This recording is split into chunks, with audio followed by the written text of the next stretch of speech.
Welcome to the Kirkpatrick Podcast, bridging traditions and trends in learning and performance evaluation. Whether you're a seasoned learning professional or just starting out, join us as we dive into the Kirkpatrick model like never before. Through stories and insights, we are fusing time-honored methods with cutting-edge innovations to help you navigate the ever-evolving world of learning and performance evaluation.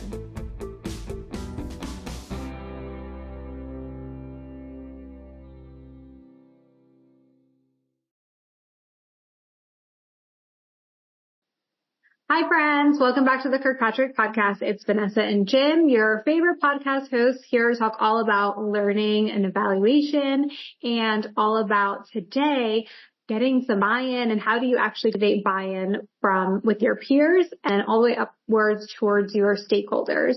Jim, how are you today? I'm dandy. I'm feeling good, ready to go. Nice.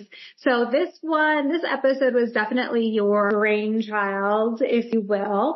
So why is it so important? You know, I will be candid. Just actually yesterday, I was on a call with a colleague and we were just kind of talking about business and all this stuff. And I said, well, what's the big thing that you see? And she's like, buy-in, like how to get buy-in with your stakeholders.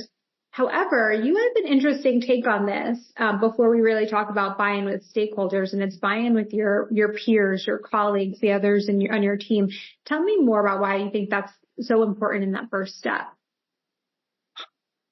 Well, I hear too many stories of people that go through our training, our bronze training, silver, they're all ready to go. We teach them about building bridges, relationships on the other side, so they head over. They go across the bridge from training side, learning side to the side of business.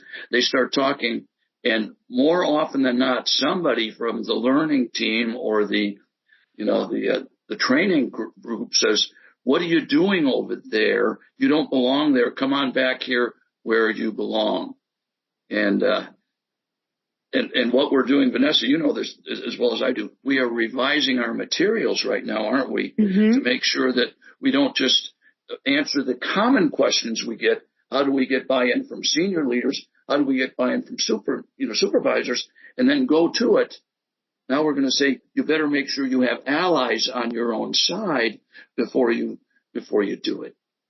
Yeah, in this new role, I get to chat often with people that have gone through the bronze and the silver program and have worked on implementing the model at their organization. And unfortunately, it breaks my heart because they'll say, Vanessa, it fell flat at our organization. I'm here. I'm trying to do the things. I'm trying to create the change, do things, measure things appropriately, but it's just me pushing what feels like a boulder up a hill, right? And it's just me kind of inching it up every once in a while. And so I think you're definitely right, Jim. It has to be, even if you can get your manager and senior leadership on board, your colleagues really are so critical in that buy-in.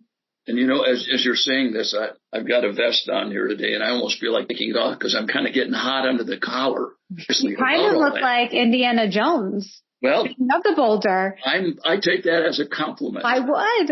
Listen, Harrison Ford, I would take that as a compliment. I'm a North Woodsman from Wisconsin, so I like to kind of tough it up a little bit once in a while. But think of it this way. The senior leaders, they're interested in results. So it really isn't that hard to convince them that performance is necessary to get there. Right. And same with the line managers. They are in the world of business. And if we're talking the business language, it really isn't all that hard to convince them, if we do it in the right way, that we are going to be helping them with performance.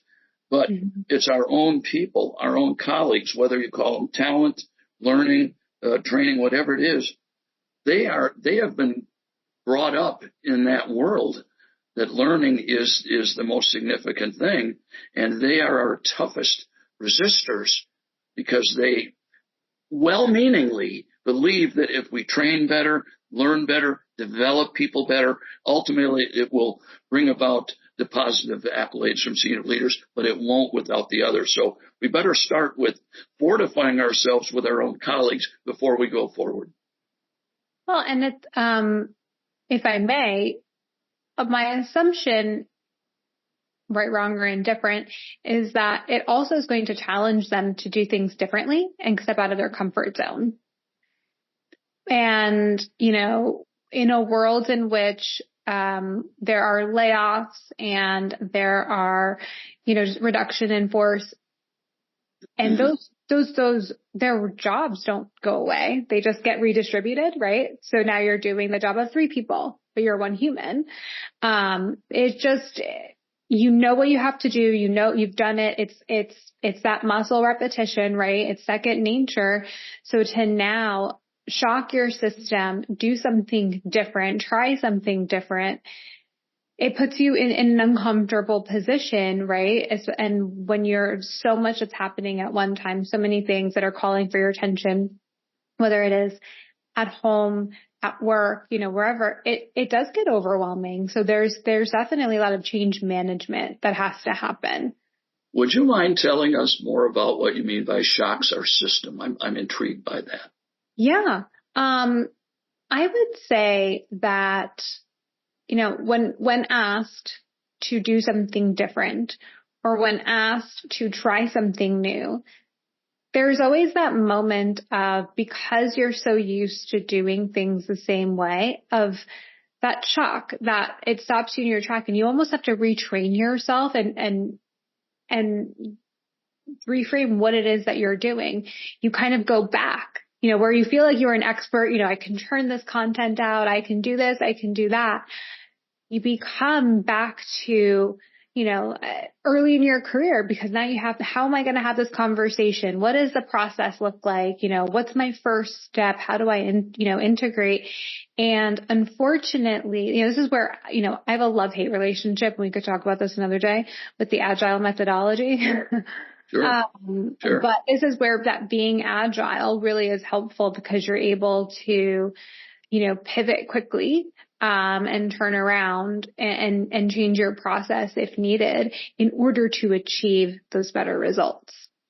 You know what, Vanessa, someday we could have just you and I have an extended conversation, because we're going to be focusing on the work environment, but this has everything to do with life too, doesn't it? Yeah, where really. We learn certain patterns with our spouse, our children, with our friends. And sometimes when it's not working, it's very difficult to admit that and say, let's see if we can kind of restructure and move to the next level of relationships, wherever they are. Well, you bring up a good point, Jim, and I think the restructure hit a nerve for me when you said that, because I think that might be some of our concerns as well, right? If I do something different, is that going to change my job role? Is that going to change my responsibilities? Like, let's take a look. Let's take for instance, right? Integrating something like AI. Well, people are resistant to it for so many different reasons, right, wrong, or indifferent. But one of the big reasons out there is people have a fear that the robots are going to take over their job. And it makes them stop and not want to try something different, right? Because what is that going to do for my job? That light is not going to shine on me. And I just want to, make sure we've got a roof over my head and my family is fed. So that's definitely, I could see that being also a challenge. You know what? I think we need to put a disclaimer out there, because it's my role as a clinical psychologist to work with families a lot. And when one member of the family decided to change, the other ones did as well. Hopefully it's for the better, but sometimes not. So the disclaimer is, when you do this, there will be some that will resist it. But if you make a good case, and in just a minute we're going to give you some specifics on how to do this to minimize that, but it will create change. And the idea here is to create positive change rather than just upsetting people. And there's certain ways to go about that to minimize that risk. Yeah. And, and knowing that, we're not going to please everybody, and being comfortable in the uncomfortable. Right. And in this day and age, a lot of people are hesitant to do that. And yet, yeah. What would you say are some consequences to our industry if we don't start to build that bridge with our own colleagues?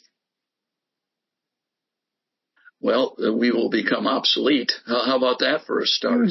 That's a big one. Yeah, as far as looking at, you went AI and technology. Technology is already replacing us, and we're using it to reduce the amount of human interaction that's required. Yeah.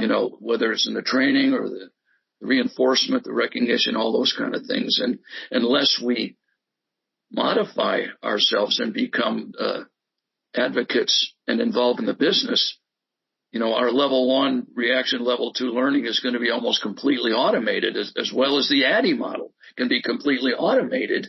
Mm-hmm. And then what do? Well, we go and we look for another job, and we don't want that to happen. We want to create another job for us now, another role that is all about building these bridges, beginning at home and then working up the ladder to the tactical and the strategic levels.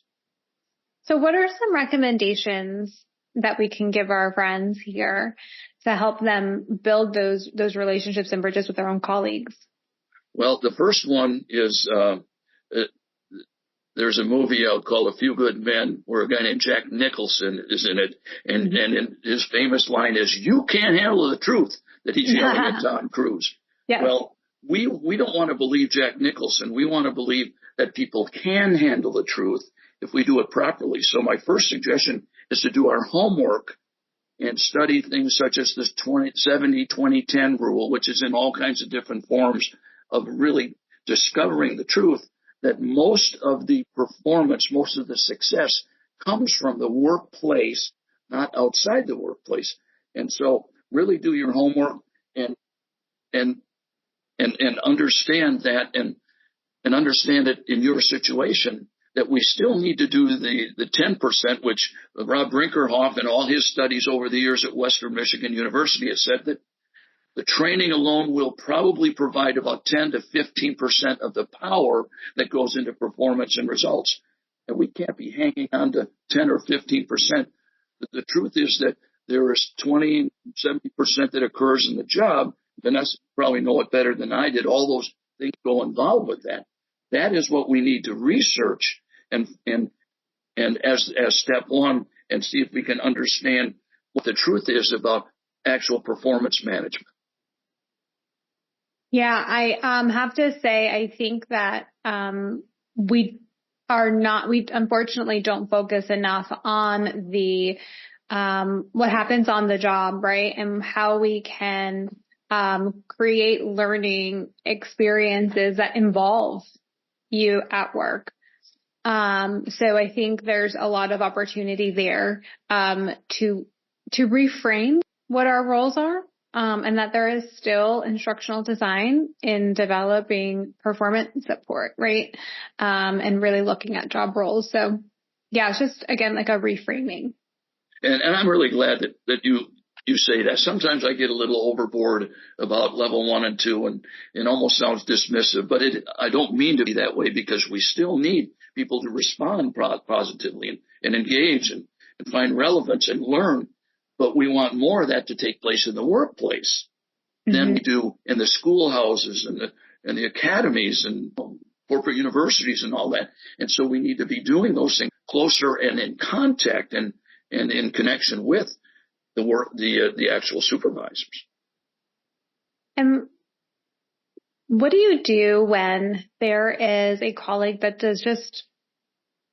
doesn't want to build that bridge, doesn't want to have that conversation, doesn't want to change how they are doing something? How do you handle that difficult conversation? I don't know. No, I'm teasing. I do know. I'm messing with you. I think I do. Because sometimes I don't. I won't lie. Sometimes I'm like, I don't know how I'm going to get through to them.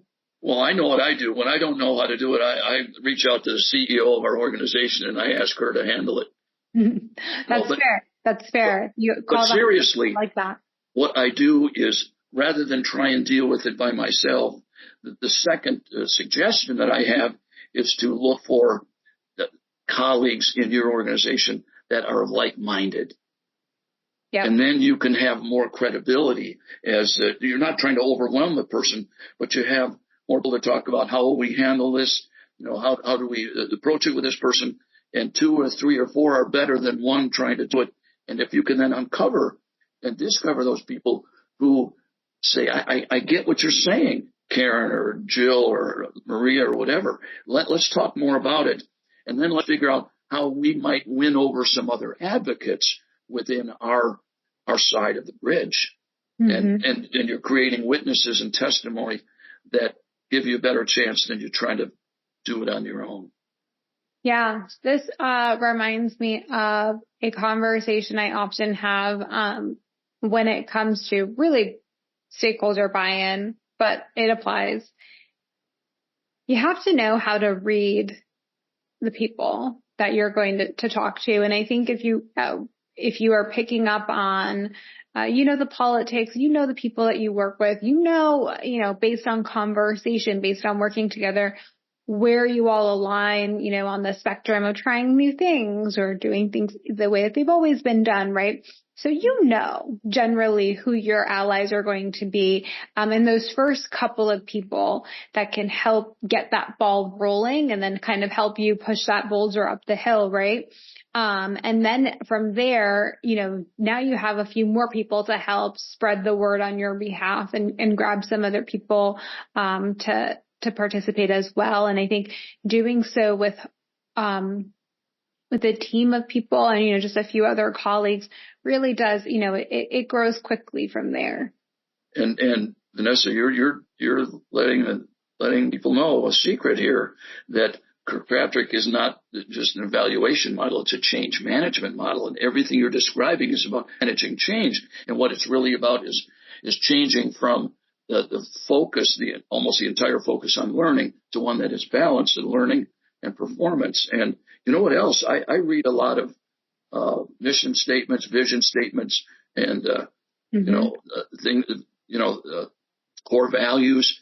Yeah. A lot of our ammo is in there because a lot of that is written. We partner with people, we care about people.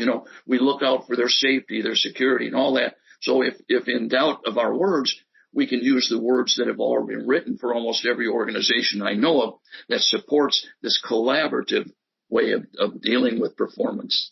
Yeah. Have you ever seen a mission statement or core value that says we work in silos? Yeah, I know one I worked with that was a corn producer where they did it in Nebraska and stuff where they had silo. No, I'm just kidding. No, I never have. No, right. I mean, that's what people want. Now, whether or not the culture allows for that is a different story, a different podcast episode for another day. But I think at the core, what organizations want is for people to work together, be innovative, and do truly what's best for their employees. They know that that's the best way forward. Now it's a matter of showing them the proof in the pudding that is the way forward. Here are some examples of how this can be done. I'm glad you mentioned the proof. The proof is in the pudding, the eating of the pudding or whatever it is. And I believe the definition of faith, F-A-I-T-H, is believing in something unseen. Now, senior leaders and line managers will not hold on to that faith forever. Like, oh, trust us. It's going to happen. It's going to happen. Pretty soon, they're going to run out of patience, sometimes sooner than later. And exactly as you're saying, Vanessa, we need to show them that this way works by taking some brief pilot program, even with a small area, and saying, we're not just making this up theoretically, but we together have already found that it works here. Do you have any customers or, organizations that you've worked with that are starting to do this kind of work? Well, one that comes to my mind is the United States Navy. Oh. Where for the last tiny 4 organization. years. Tiny organization. Yeah, no and they're never in the news or anything, but no big deal. that's right. But what they used to do is do almost all their training in their schoolhouses on the shore. Okay, and they would bring people off their ships and take their classes that have been developed over the 6 months to, all the design development and all that, and then they go back to their work. Right. What they have now, and you can look this up, it's called RRL, Ready Relevant Learning. Look up U.S. Navy, RRL. And what they're doing now is they're taking their learning people and they are going onto the ships and talking to people in real life as they're deployed or as they're, working, and find out what do we need to be training them on. And we need to do it quickly because, anyone that's reading the news or about the world, how quickly things change, you don't have 6 months to train somebody on something, send them back, and then it's obsolete.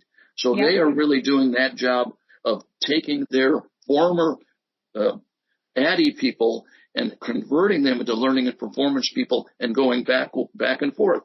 Understand what the needs are, go deliver something, develop it, and go deliver it in weeks rather than months. That's great, because that's definitely a huge criticism I hear of the instructional design world is how long things take. And I will be the first one to tell you there's a reason for that length. And I will also tell you often it is customers, taking a long time to review things, but, we need to find ways to get good content, good information, good learning out there, and understand that sometimes truly all they need is a job aid. This morning I was on a call with a potential customer, and it's training for property managers. And they bulleted every one out. And one of them was, how to transfer a call. And I was like, does that really need to be a training? I'm like, cause I can tell you this. I have not often transferred a call in my life. However, when I have, in that moment where I needed to transfer that call, it was the oh crap moment because I didn't know how to do it. And I can tell you I was not referring back to the LMS on how to do it. All you need is a little sheet, and I remember we just had a little sticky on our phone, press this, then, this. Right. Exactly. That's all we need. And so if we can start to think more truly when they're in that moment of need, when they have that, challenge, what can we do to support them, in order to, perform with the outcome that we would want them to, or how are we developing, exercises and kind of sandboxes, if you will, so that they can practice and practice and practice, get that muscle memory, that repetition, that when they're faced with that challenge, that correct behavior is instantaneous. You know what, Vanessa, before you mentioned about people are afraid to do it. And I think a lot of instructional designers and trainers are afraid of taking your advice because they get hours to hundreds of hours doing what they do in the Addy model. They're afraid to give that up for a job aid. You're trying to talk me out of a job. But the truth of it is it's the opposite, because senior leaders are less and less prone to want to pay for all that hours, that are not directly resulting in performance. And what will happen, Vanessa, when that example that you said, someone uses a job aid, they will help that person do their job better. It'll get to the supervisor, and the supervisor will say, this person is really helping my staff. And that is job security. Holding on to the past is not job security. It's the opposite, but making yourself useful in the eyes of the people on the other side of the bridge. That's our future. Love it. Before we go, are there any other tips you wanted to give our friends on how to build the bridge with your own colleagues? I'm going to give a story. This is not quite a tip, but it's something that just came to me while we were talking. I hope it's okay, but I'm not much of a swimmer, to be honest with you. I never learned very well, and I like to be on top of water, not in the water. So last summer I was at a resort with grandkids. An 8-year-old Anne-Marie, she said, Grandpa, it's time for you to learn to swim. I said, I'm not interested. She said, no, you're gonna do it. So we went into the shallow end, okay, and I'm trying to do this and this, and then she said, oh, that's good, but I always knew I am touching the bottom all the time. So she said, it's time to go into the deep end. I said, not interested. She said, you got to do that to learn to swim. So she took me in there, and I didn't have that, the security of the shallow end. She took me into the deep end, and after some work, she really helped me to learn to swim. And I'm leaning forward here saying, we are asking all of you who are listening to be willing to go into the deep end instead of staying in the shallow end and going where it's a little scary, but it's where all the difference is going to be made. And don't worry, you're not going to be alone. We're nearby. You'll have colleagues nearby. Our model and other models will be nearby, but it's time to get out of the shallow end and move into the deep end.